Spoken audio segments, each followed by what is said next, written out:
Hola, mi nombre es Michael Montenegro, de la asignatura Cognición y Procesos de Desarrollo. Pertenezco al NRS 4107. Aquí pueden observar el nombre de los compañeros. El título que escogimos para nuestro libro ilustrado es 3 años de aprendizajes. ¿Y por qué ese título? Porque básicamente son 3 años en los que el chico tiene muchos cambios emocionales, en lo cognitivo. Entonces, son 3 años de muchos procesos de enseñanza y de aprendizaje, sobre todo, que se van a ver inmersos durante toda su vida. Digamos que todos los años son importantes, pero estos tres son fundamentales, ¿sí? Porque aparecen patrones que van a estar durante toda su vida. Es decir, desde el lenguaje hasta la marcha, que son, bueno, digamos que una de las cosas más importantes.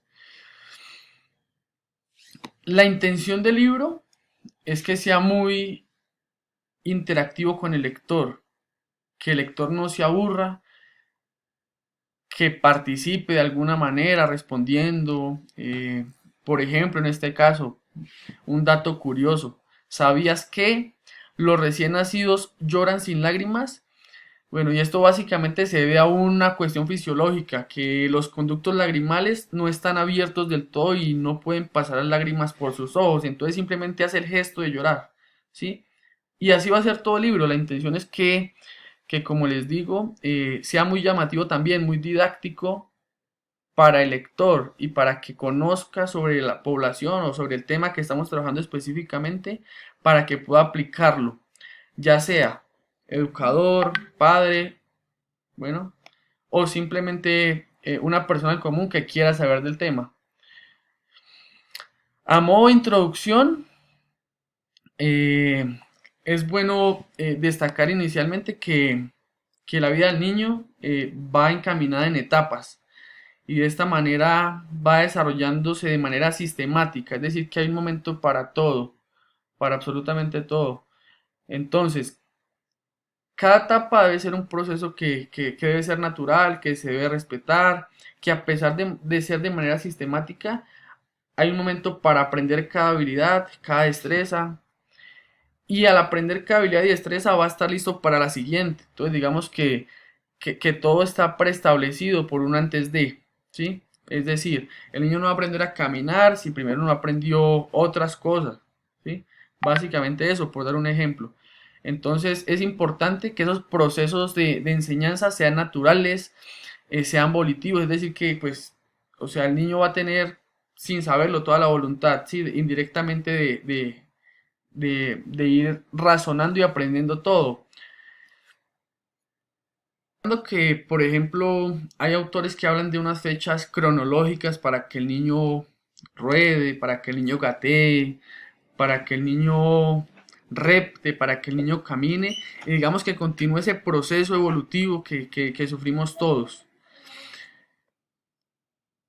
Destacando, como lo menciona Bailey en el 2005, él habla de 5 ámbitos del desarrollo en el que el niño debe tener libertad absoluta. Y él habla de lo cognitivo, de lo lingüístico, de lo motriz, de lo socioemocional y de la conducta adaptativa. Y estos 5 ítems van a hacer que el chico tenga un proceso óptimo en cada etapa que vaya sufriendo a lo largo de su vida. Eso a modo de introducción, ¿sí? Más que leerlas, como contar es lo que quisimos proponer.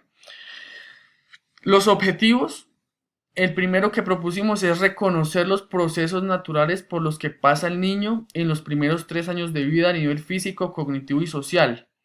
Como lo mencioné, eso, o sea, son años de muchos cambios que van a hacer que su proceso más adelante sea el adecuado. Estos 3 años son fundamentales porque es donde el niño empieza, eh, digamos que con unos patrones básicos del movimiento que van a hacer que su etapa motriz vaya evolucionando de una manera correcta.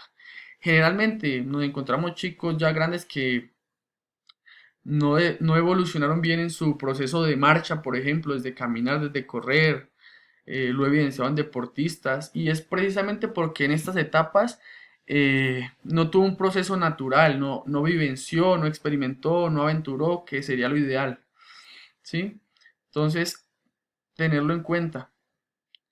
Otro es identificar cada etapa cognitiva y cómo aprende el bebé para determinar la etapa en la que está, cuál continúa y cómo pueden mejorarse las cosas en el proceso. Es evidente que todos los niños no aprenden igual. Y aunque hoy se habla de inteligencias múltiples, de Garner, se hablan de muchas teorías, básicamente todos concluyen que debe ser un proceso natural que se debe vivir, obviamente guiado, ya sea por su padre, por el tutor, o desde el ámbito educativo, por el eh, profesor de educación física, de actividad lúdica y demás, pero es un proceso absolutamente natural, que el chico simplemente experimente y viva. Por ejemplo, aquí mira, la intención, como les dije, es que sea muy interactivo el libro. Aquí queremos también dejar también un mensaje positivo para el padre, para el lector, para el educador. Y dice, qué rápido crecen nuestros hijos. Razón suficiente para no perdernos ni un segundo de sus vidas. Listo, también dejar un mensaje positivo es importante. Entrando un poco en el tema y en el marco teórico de nuestro libro ilustrado, hablamos del desarrollo cognitivo, que es el desarrollo y el proceso en el que una persona va adquiriendo conocimientos de lo que lo rodea y va generando capacidades e inteligencia.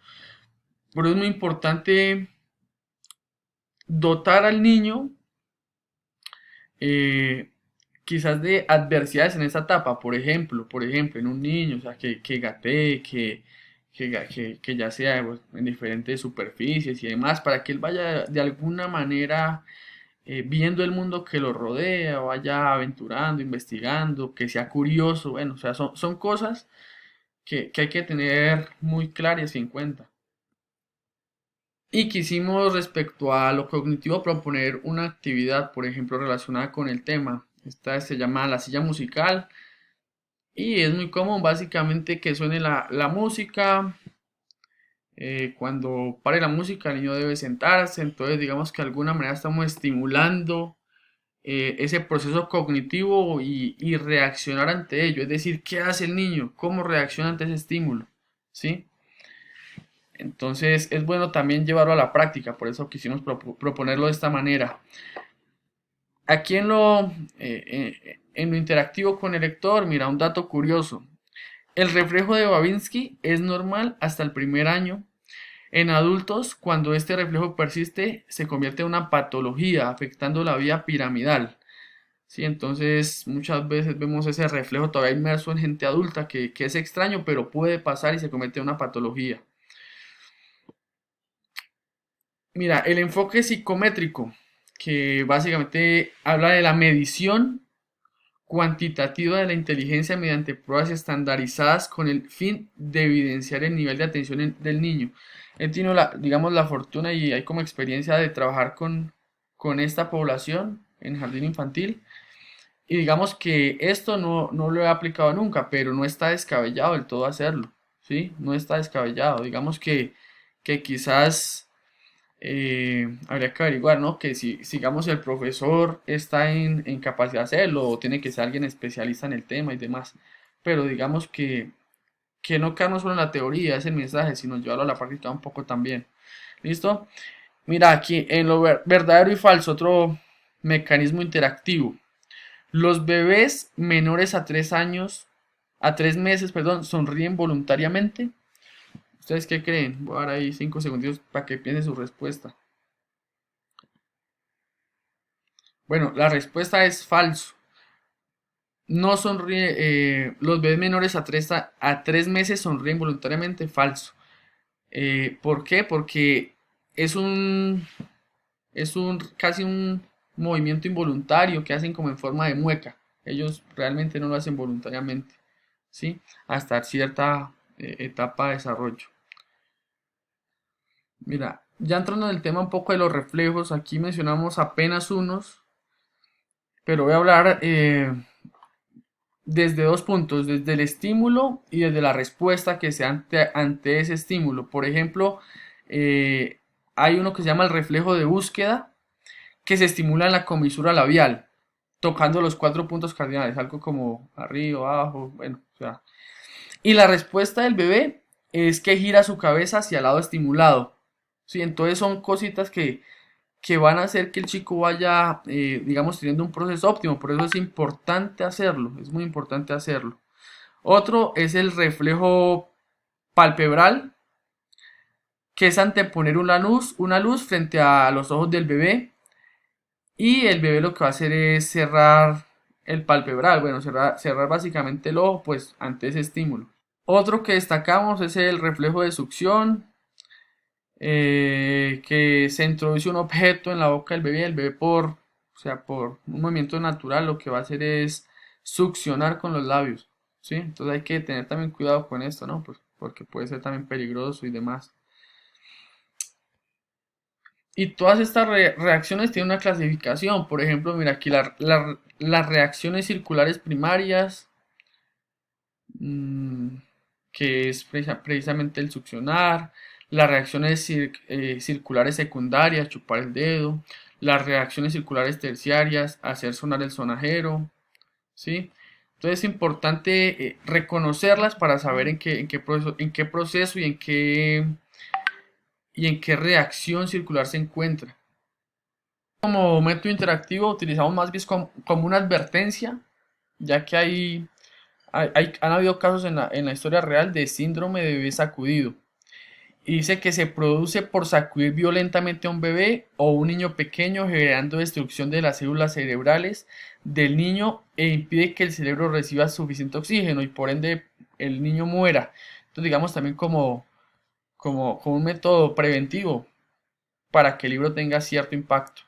Continuando, hablamos con las combinaciones mentales y es ese enfoque de procesamiento de la información, cómo el chico percibe, cómo interpreta y cómo ejecuta ciertos estímulos que se le presentan en el medio exterior. Esto, digamos que más o se evidenciaría más como en un ambiente ya de interacción con otros niños, cómo el niño, digamos, reacciona ante ciertas cosas. Y el enfoque de las neurociencias cognitivas y que nos habla que qué partes del cerebro se participan en los estímulos cognitivos, ¿sí? Digamos que aunque este libro habla de la población de 0 a 3 años, no está dirigido para ellos, es decir, ellos no lo van a leer, es para las personas que son tutores, profesores y demás, ¿sí? Para que pues lo tengan claro y saber cómo intervenir y qué partes del cerebro participan en esos estímulos realmente. El tema de los reflejos lo resume Piaget en su teoría, diciendo que desde el momento en que nace hasta que cumpla 2 años, el bebé adquiere una mejor percepción de lo que lo rodea, así como de sus propios movimientos. Esto ya nace como una serie de reflejos que le permiten empezar a comprender la causa y la consecuencia de las cosas. Ese proceso natural es básicamente lo que describe Piaget. Y en los siguientes meses aparecen los sentidos. Por ejemplo, aprende mediante los patrones de conducta, de la imitación, es decir, repetir lo que va viendo, lo que va percibiendo bajo en el medio. Y además es un ser curioso, lo que hace que lleve toda la boca, que se mueva bastante, que quiera moverse, valga la redundancia. Y la experimentación es la forma en la que el niño descubre el mundo que lo rodea. ¿Listo? Entonces por eso el niño generalmente es tan inquieto. Más adelante va a aparecer algo que se llama, mucho después, ¿no? La teoría de la energía excedente, donde el niño nunca está quieto, el niño nunca se cansa. Los que han trabajado con niños saben que termina más cansado el profesor que realmente el chico. Asimismo, Piaget nos habla sobre unas subetapas. La primera subetapa habla de los neonatos y sobre el control de los reflejos, por ejemplo, que succiona los labios, como ya lo mencioné, o hacer pinzas con la mano. La segunda etapa que comienzan a voltear ante estímulos auditivos, entonces generalmente hacemos ruiditos para que el chico voltee. En la tercera etapa hablar sobre la manipulación de objetos y curiosidad, esa manía tal vez de llevar toda la boca, pues indirectamente, ¿no? No sabe lo que hace todavía. Una cuarta etapa donde aparecen ya ciertas habilidades como gatear, ciertas manipulativas como agarrar, como empujar las cosas.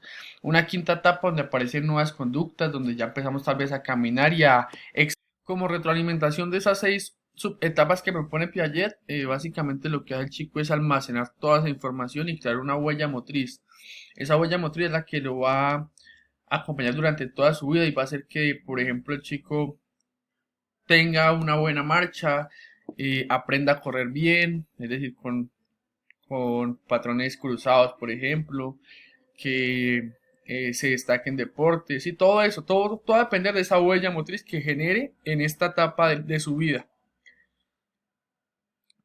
Bueno, aquí como, mira, dato curioso, dice, los niños inician a caminar con una base de sustentación amplia, ya que les permite tener mejor equilibrio, es decir, que los pies muy abiertos, ¿sí? Básicamente es por eso. Y aquí hablando de los primeros pasos del niño, nos habla de que el desarrollo de la marcha infantil es un proceso especialmente complejo en el que intervienen factores motores, perceptivos y cognitivos. Listo, es un poco de todo. Desde el nacimiento, el niño integra la información recibida, realiza un progresivo control sobre los patrones neuromotores innatos para desarrollar formas de locomoción hasta la marcha independiente. Listo, entonces es un andamiaje total que va a hacer que desarrolle bien la marcha. Mira, aquí una etapa interactiva, actividades para el lector, el NRC y demás, y aquí las palabras a buscar, ¿m? Todas pues relacionadas con el tema. También habla de unas etapas Piaget, que las divide en cuatro periodos, pero pues solo vamos a hablar de una que es la sensoriomotora, ¿sí? Ciertos estímulos, por ejemplo, la acción de observar, de coger, entonces básicamente de eso se trata la etapa sensoriomotora.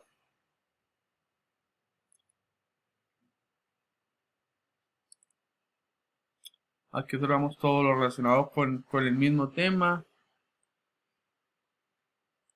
Y llegamos a este punto que nos habla de las habilidades básicas del movimiento que se deben estimular de los 0 a 3 años. En las locomotoras, mira, reptar, gatear, caminar, rodar, girar y correr. No locomotoras, equilibrar y deslizar. Manipulativas, golpear, lanzar, atrapar, palpar y manipular. Esto va a hacer que, digamos, el chico tenga un buen desarrollo para que pueda llegar a este punto, es decir, a que el niño pueda participar en algún juego, bueno, más que todo, más que un juego, en algún deporte más adelante, de eso depende, de que todo esto se desarrolle de buena manera. Y por último tenemos un test de aprendizaje donde hacemos 5 preguntas que la idea es que el lector responda en base al